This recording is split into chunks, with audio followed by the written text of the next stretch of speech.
The secrets behind the brothers' legacy, the farm, and the difficult past that destroyed everything.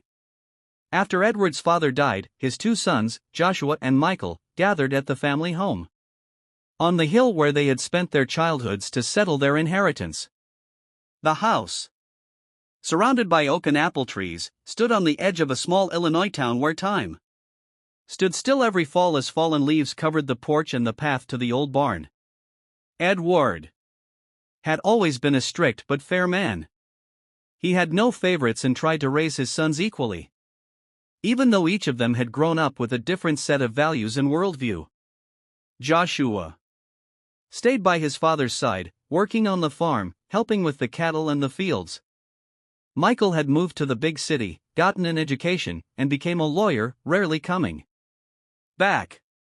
But now that their father was gone, they found themselves back on the same porch, looking at the same leaning tree under which they had hidden their childhood treasures. Edward's will was brief and unspecified. It simply stated that the property should be divided equally between his sons. But what did equal mean when one had invested years of his life in the land and the other had barely appeared on the horizon? Joshua believed that the land should remain his, since he had been the one to cultivate it for so many years, keeping the legacy alive. Michael saw the inheritance as a monetary value, not a sentimental one. For him, the division had to be precise, legal, and emotionless. Thus began their silent struggle, not for their father's love, but for the right to consider themselves the legitimate heirs to his labors. The first weeks passed in cold avoidance. Each brother remained in his own part of the house, preparing documents, counting old things, appraising machinery and land. The atmosphere grew increasingly tense, like a storm before it. Instead of seeking compromise, each harbored resentment. Joshua could not forget how Michael had missed Christmases, birthdays, and not held his father's hand in his final days. Michael, in turn, remembered how his father had constantly praised Joshua as the only son worthy of his name, even though he himself had achieved great things in the world. The inheritance had become a symbol of their childhood, of all the competition, jealousy, and misunderstanding. Every day Joshua would wake up early to show off his work. He would fix up the old barn, fence the fields, and fix the tractors. Michael spent that time doing calculations, legal paperwork, and letters to the appraisers. They both prepared for the big separation, as if it were a battle, although neither wanted to start it first. And even during dinners, when they sat in the same kitchen, their faces remained indifferent, like strangers under the same roof.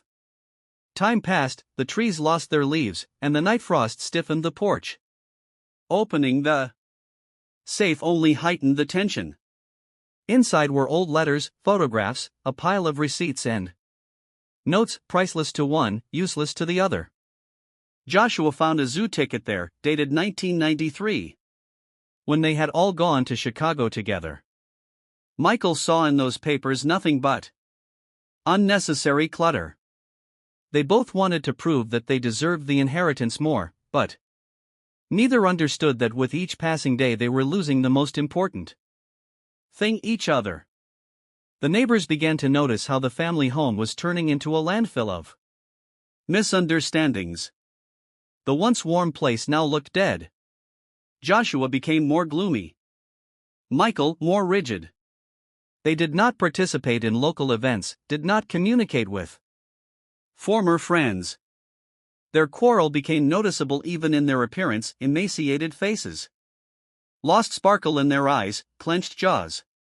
Even the dog that was left after their father began to avoid their owners, hiding in the barn.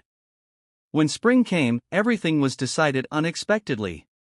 One of the old tractors broke down right in the field, and Joshua, instead of calling for help, tried to fix it himself.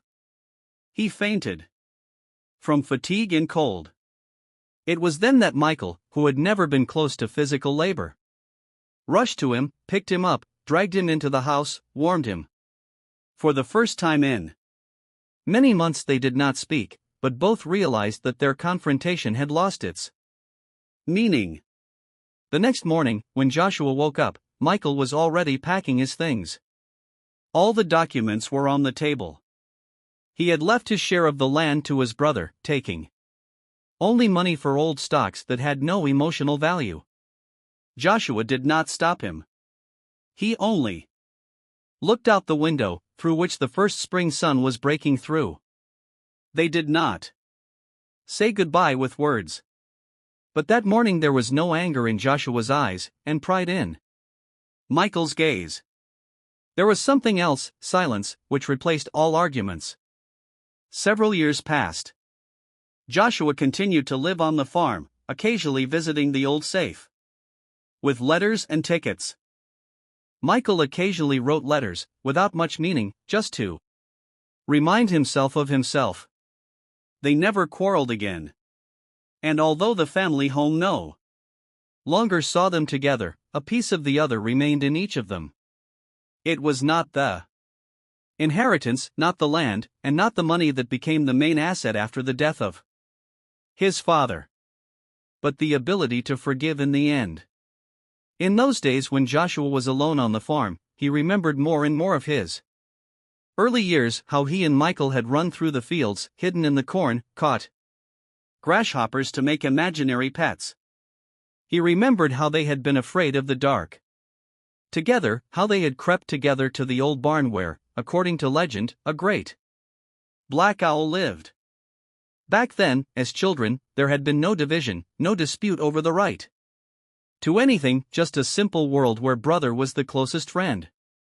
But over the years, walls had grown between them, silent at first, then thicker and thicker, until they were almost impenetrable. Joshua wished he had stopped it sooner. He hadn't suggested that Michael worked together to tidy up the farm, hadn't shared his thoughts, hadn't shown him that the farm wasn't just his duty, but part of their childhood. He had started to change something last summer. First, he renovated the old greenhouse, where his mother had once grown tomatoes and cucumbers. Then he cleaned out the attic, where he and Michael had built huts out of sheets. And when everything was clean and tidy, he felt a sense of relief in his heart. The past no longer seemed like a burden, it had become a story he wanted to preserve. He began to jot down short notes about his father, his mother, his brothers, about all those days when everything was simpler. Michael, meanwhile, had settled down in the suburbs of Seattle. His life followed a strict schedule: office, meetings, lonely dinners. He had managed to achieve what he had longed for: stability, financial well-being, recognition among his colleagues. But in the evenings, when there were no calls or meetings, he would take out of the bottom drawer an envelope with a photograph of his father on the farm. A black and white photograph, taken on film, of old Edward holding his two young sons on his shoulders. Michael was on the left then. Joshua was on the right. They were held together by a single shadow. Sometimes he thought of writing more than one sentence to his brother, more than just "I hope you're doing well." But he never did. In August, Joshua gathered his thoughts and sent the letter first. There was no explanation, no apology. Just one sentence: "If you ever want to come, the door is open, your room is as it was." And he didn't wait for an answer. He just kept on living. In the fall, the dog appeared. Again, a small puppy he had found by the road. He named him Ben. And just as he had in his childhood, Ben ran through the fields, peered into the greenhouse, jumped on the veranda, filling the air with life. The house began to breathe. In October, at the height of the harvest, a familiar silhouette appeared on the road. Michael walked slowly, a suitcase in one hand. He didn't write about coming, he didn't call. He just showed up. Joshua was standing by the barn when he saw him. And although he didn't say a word, everything inside him tightened, from surprise, from joy, from something that needed no explanation. This time there was no argument, no silent tension. Michael took up residence in the attic. He helped with the harvest, picked apples, even learned to drive a tractor. And they had breakfast together every morning. Another year passed. The farm came alive. The trees bore more fruit, the land was fertile. The farm was in order. People from the city began to come for natural products. And Joshua and Michael set up a small family stand by the road. They named it Brothers Edwards in honor of their father, whose shadow no longer hung over them like a partition but stood behind them like roots. On days when the rain forced them to stay indoors, they drank coffee in the kitchen and looked at old postcards and photographs. Joshua read the notes he had written the previous winter. Michael brought his drawings, childish sketches that he had once hidden in boxes. Their house was filled with laughter again, albeit subdued. And neither of them spoke of the inheritance anymore, for it had long since become common, not in form, but in substance. The last entry in Joshua's diary was dated the anniversary of his father's death. There he wrote, "Property can be divided, land can be divided, but what has united us from the very beginning needs no boundaries. We are not heirs to property. We are heirs to memory." As the years passed, the Edward brothers' farm became more and more, not just a piece of land with fields and buildings, but a true symbol of reconciliation. The locals, who had once known Joshua as a silent recluse and Michael as a man who had left his homeland, now marveled at their unity. The brothers held annual fairs, which attracted farmers, artists, and musicians from all over the county. They turned part of the old barn into a small museum with childhood items, photographs of their father, manuscripts of their mother, and even drawings from their children's notebooks. People came in not only to look at the antiques, but also to leave their stories, written on sheets of paper that lay in a wooden box. At the entrance, Joshua became the face of the farm, calm, immersed in the land and work. Michael was the organizer, the ideologue, the one who arranged meetings with communities, invited journalists, and updated the project's social pages. They no longer competed, they didn't look for who had done more, they acted as one, in a silence that no longer divided, but united. Even in their differences, they became stronger. In winter, the farm had a special rhythm. The earth fell asleep, snow covered the fields with a white canvas, and the hut became a center of warmth. Michael painted more, he had a series of works dedicated to farm life, which were later bought for the local museum. Joshua looked after a horse that was already old, but was especially close to him. It was a descendant of his father's beloved stallion. In the evenings, the brothers sat by the fireplace, read letters that visitors left at the museum, and sometimes, without admitting to each other, wiped their wet eyes. But later, life, as always, brought new challenges. Joshua began to get sick more often, not loudly, without complaining, just staying at home more and more, handing over the affairs to Michael. At first, he did not attach importance to this, but when he saw his brother losing weight, how his hands became weaker, and his step slower, he realized that time was playing against them. He took on everything: the tilling of the land, the hauling of the produce, the tending of the animals. He woke at dawn and went to sleep when only the echoes of the day's work remained outside the window. And though he had never dreamed of a farm life, it had become his essence now. He did everything Joshua had once done, even better than he had ever expected. And that was the true essence of succession, not in papers, not in documents, but in what continues even when the one who started it is no longer there. One morning, when the snow had not yet cleared from the roads and the wind was blowing the sign Edward Brothers, Joshua did not wake up again. He lay still, with a photo of his father in his hands, with a smile that was more peace than joy. Michael buried his brother on The hill behind the house, under the old oak tree where they had once built a shack. The tombstone bore only the name, the date, and the phrase, "He remained where he always was, in the earth, in the silence, in his brother." The farm did not stop. Michael continued his work. Every year on Joshua's birthday, he held a day of remembrance, an exhibition of children's drawings, music, and stories about the family. And each time he would approach the oak tree, touch the bark, and stand in silence, not because he had nothing to say, but because what had been said between the brothers had long since been unspoken. The farm grew even larger. Volunteers, interns, and children from the local school joined in. They worked, listened to stories, and learned to plant with respect, not just for the earth, but for the one who once loved it.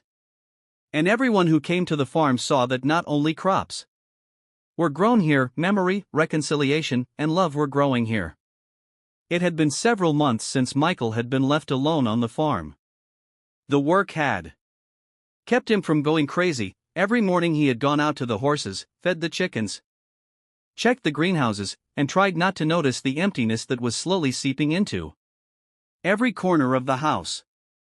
But something strange had begun to happen in those first weeks of spring. Things had disappeared and appeared in other places. Windows were open even though he had clearly remembered closing them, and deep, fresh-looking footprints had appeared in the ground near the old barn. At first he had written it off as fatigue or absent-mindedness. But one night, awakened by a knock on the window, he went up to it and saw a wet handprint on the glass. There were no footprints in the snow. Just the footprint itself and silence. In the morning he tried to convince himself that it was just condensation and a figment of his brain. But then there was more. One evening, while cleaning the attic, Michael came across an old metal box hidden behind a beam. The box was rusty, closed, and inside lay letters written by his father. But the most interesting thing was that among them there was one signed neither to Joshua nor to Michael.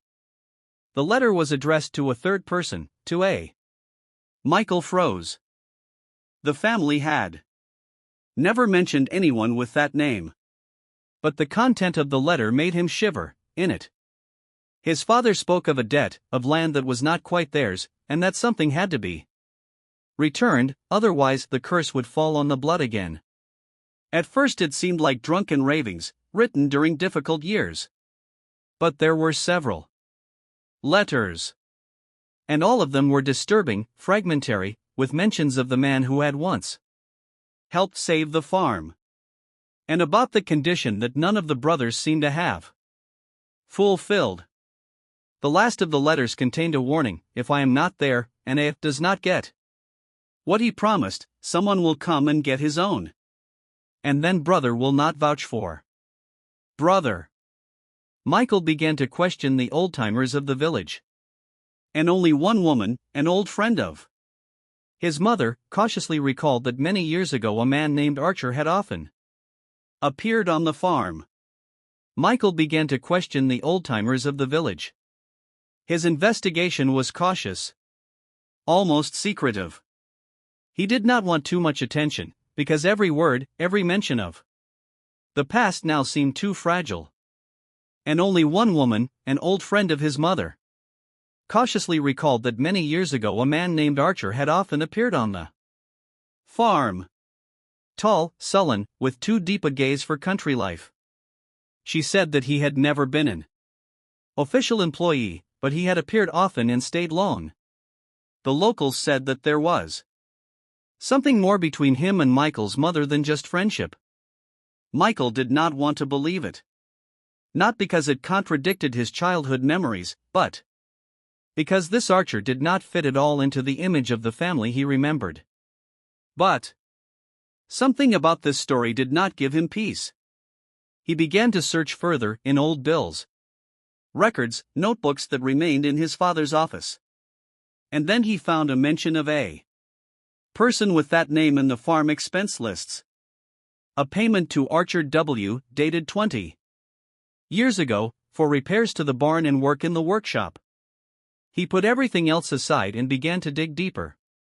Through archives, old telephone directories, lists of residents. A week later he found the address: an old cabin in the woods, a few miles from the farm, long abandoned. The next morning he drove there, and the house really existed. Shabby, with an overgrown yard and a crooked door, it looked like a ghost of the past. Inside, emptiness. But in the attic, among the cobwebs and dust, he found a small box of letters. Some were addressed to Michael's mother, others to his father. They were written by Archer. The content was shocking. In these letters, Archer talked about his relationship with a woman named Allison, Michael's mother. Their relationship lasted for several years and ended abruptly, without explanation. In later letters, Archer, asked to return, said that he could not live without her, that he felt as if he had been deprived not only of love, but of something more important. The last letter was short and written in despair: "I can no longer remain silent. I know the truth. And sooner or later it will come out." Michael read this, and it was as if the ground beneath his feet disappeared. Who was Archer? Who was he to his mother? And most importantly, what kind of truth did he mean? Then events began to unfold rapidly. A lawyer, an elderly man with a stern face, had arrived at the farm. He had been looking for Joshua, but when he learned of his death, he wanted to talk to Michael. He had brought papers that dealt with a dispute over a piece of land that had once belonged to the neighboring plot. But among these papers was another folder, a personal one. It contained an old notarized document that mentioned that Joshua Edwards had bought a certain part of the farm from Archer Winston. This made Michael wary. If Archer had once owned part of this land, why had no one ever talked about it? Why had his father hidden it? And did it have anything to do with the letters? He turned again to his mother's old friend. Under the pressure of memories and his own conscience, she told him more. That Archer had once been very close to Allison, and there were rumors that he was the real father of one of the boys. She didn't know which one, but she was sure that Archer and Allison's relationship had ended after Joshua's sudden trip out of state. Then Joshua returned with a determination that no one understood, and soon after, Archer left town. And then he disappeared altogether. Michael felt that he carried more than just Edward's blood. For the first time, he wondered, what if Archer was right? What if the truth he wrote about wasn't just jealousy or the pain of a breakup, but something more? Under the pressure of questions, Michael decided to take a DNA test. Not with the hope of proving anything, but with a desperate desire to somehow put his soul at ease. He waited for the results for several weeks, during which time the farm began to seem cramped, restless, tangled in a web of secrets. Noah stayed for a few more days, helping with the farm, and a silent trust gradually emerged between them. The test results turned everything upside down. Michael was not Joshua's son. His father was Archer Winston. This blow was stronger than any quarrel with his brother, than the loss of land or debts. The whole life he had built, all the quarrels, the alienation, the hatred for Joshua, all this was directed at the wrong person. It seemed to him that every moment of the past now mockingly changed context. And at the same time everything fell into place. His tendency to isolation, his passion for tinkering, his love of the forest and old things, all this was not from the Edwards. Michael began to restore Archer's traces. He found a few more entries in old tax books, then a mention in the notes of the local newspaper in another city. Archer had indeed disappeared, but not without a trace. It turned out that after disappearing from the farm he had lived in a small town, worked in a workshop, and hardly communicated with people. And A year before his death, he wrote another letter to E. It was never found, because the letter was never sent. It was kept in the local archives because of its unusual content in it. Archer wrote about trying to get back what was stolen. Michael decided to move Archer's old house to the farm. He wasn't interested in the legal side, only the emotional side. He wanted to preserve traces of this man, whom he could now call nothing but his father. And when the house was being dismantled, he found a metal box walled up under the floor. Inside were notes, diagrams, letters, and another, most important document, a copy of his father's will, dated a year earlier than the official version. And in it, Michael was mentioned as the son of Allison and Archer. The will was unofficial, but the contents spoke for itself. Joshua knew. And he hid everything. Because he didn't want someone else's blood to have a part of his inheritance.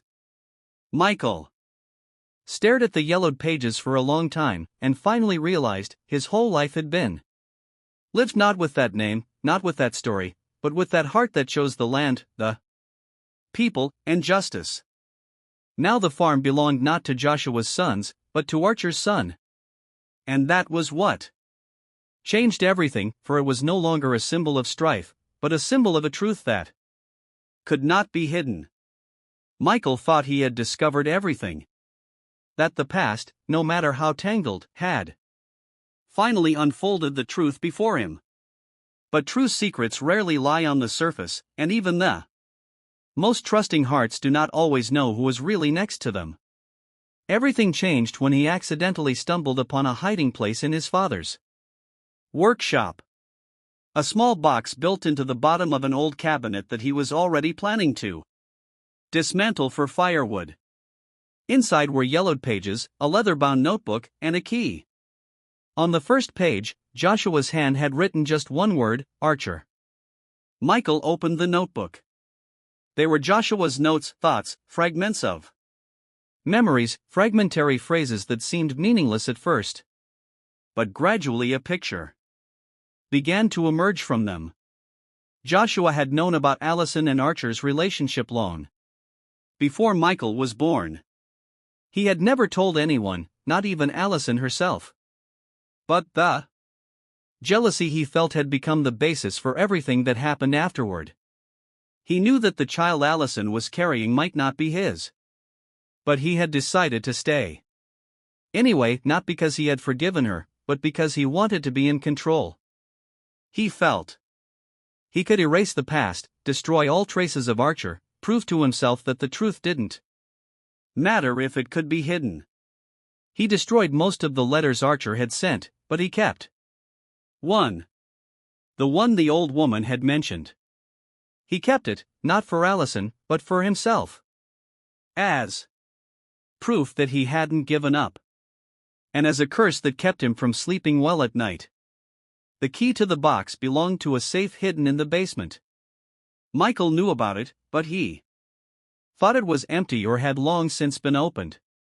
But when he put the key in, the lock clicked, and inside he found not money, not jewelry, but another envelope. There was no name on it, just a date written the same week Joshua had died. The letter was addressed to Michael. In it, his father asked for forgiveness. He confessed that he knew the truth. That he had forbidden Archer to come near him. That he had burned the official documents of the land sale so that no one could prove that part of the farm had once belonged to him. And that his greatest fear was not betrayal, but that Archer was actually the better man. The better father. That letter made Michael see Joshua differently. Not as a tyrant, but as a man consumed by jealousy and vulnerability. A man who had lived his life fighting not with others but with his own demons. He no longer wanted revenge. On the contrary, he felt strangely light. Finally, everything fell into place. But there was one more question. One name that haunted him. Noah. Why had he shown up just when the investigation had begun? Why was he so interested in all the details of the past? Why was he in no hurry to leave, even though, according to him, he had only been at the farm for a few days? Michael decided to check. And although he didn't want another shock, his mind told him that the answer was close at hand. He found an acquaintance who could make a request in the public registry. It took time, but the result was stunning. Noah was not Joshua's son. And not even a nephew. He was Archer's son. Younger, 10 years Michael's junior. Raised in another state, under a different last name. His mother died when he was 15, and in her suicide note she wrote only one name, Archer. He had searched for his father, but he had found none. And when he finally found the Edwards, he had discovered that his true roots were not where everyone thought they were. Noah had known the truth before he had come to the farm. He had found mentions of Archer, seen old photographs, read scraps of letters. But he had not yet come to terms with it. He had wanted to see who Michael was. Who this man was, who he might have called a brother. And now that everything was revealed, Michael felt no anger. Only silence. He looked out over the field that stretched to the horizon, and imagined Archer standing here, when there had been no conflict, no secrets. Just a dream of a land to call home. Now Archer's two sons stood on this land. And though they were different, unlike each other, even strangers, they were united not only by blood but also by a truth that could not be buried. And that was a real victory.